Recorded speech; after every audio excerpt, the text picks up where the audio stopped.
চামড়া ব্যবসায়ী, পয়সা পিছন দিয়ে হান্দায় দেওয়া হবে ওই সময়, চামড়া ব্যবসায়ী পয়সা পেছন দিয়ে হান্দায় দেওয়া হবে। টাকা দিলে সব করতে পারে। ইলিয়াস, এখানে আরেকটা বিষয় আমি যেটা শুনলাম, যে টাকা যেমন আছে, আবার কোন শিল্পী কোন জায়গার তাদেরকে ব্ল্যাকমেলও করা হচ্ছে। জানেন, হাসিনার কিন্তু এটা একটা ভালো অস্ত্র ছিল, যে চরিত্র হনন এবং ব্ল্যাকমেলিং এর বহু কিছু। তো ওই হুমকিও দেয়া হচ্ছে, টাকাও দেয়া হচ্ছে।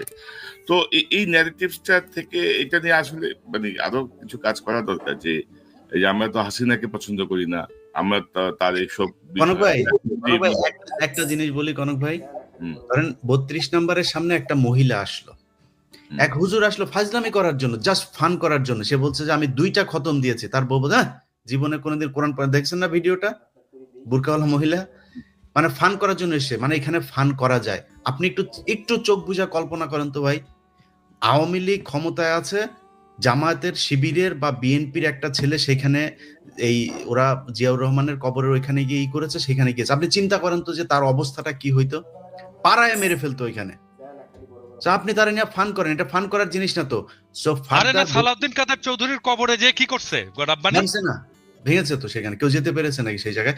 লাশ আমার চোখের সামনে, দাদা আমার চোখের সামনে দেখেছি। এই শহীদ কাদের মোল্লা, তার লাশটা যাওয়ার সময় জুতা নিক্ষেপ করেছে তার লাশের গাড়ির উপরে। আমরা তখন গোলাম আজমের গাড়িতে ওনার লাশটার সময় আমি জেল গেটে ছিলাম। তো এই যে কাজগুলো করেছেন, এগুলো এটা তো ওরা এটাই তো আওয়ামী লীগ, এদেরকে দিয়ে সব সম্ভব।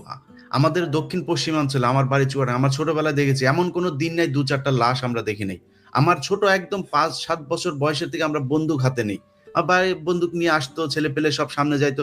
এগুলো এই এলাকার খুব স্বাভাবিক ঘটনা ছিল। কারা করেছে এগুলো? রক্ষী বাহিনীর মানে কাউন্টার দেওয়ার জন্য সেই জায়গায় এই জিনিসগুলো আস্তে আস্তে সেগুলো স্প্রেড হয়েছে পুরো দক্ষিণবঙ্গে। এখন আমার মনে হয় যারা এইখানে যে সমস্ত সো-কল্ড কালচারাল ফ্যাসিস্ট, যারা মুজিবের নিয়ে কান্নাকাটি করছে, এদেরকে যদি কোনো পরিচালক প্রযোজক তার নাটকে সিনেমায় নেয়, কোনো টিভি চ্যানেল যদি তাদের কোনো প্রোগ্রাম এয়ার করে, তাদেরকে দেখে নেব। আমি আজকে বলে দিলাম, তাদেরকে দেখে নেব, এবং আমি যেটা বলি সেটা করব। এবং কিছু গণমাধ্যমও শেখ মুজিবের যেমন সমকাল, এই একে আজাদের সমকাল, তারা খালেদা জিয়ার জন্মদিনের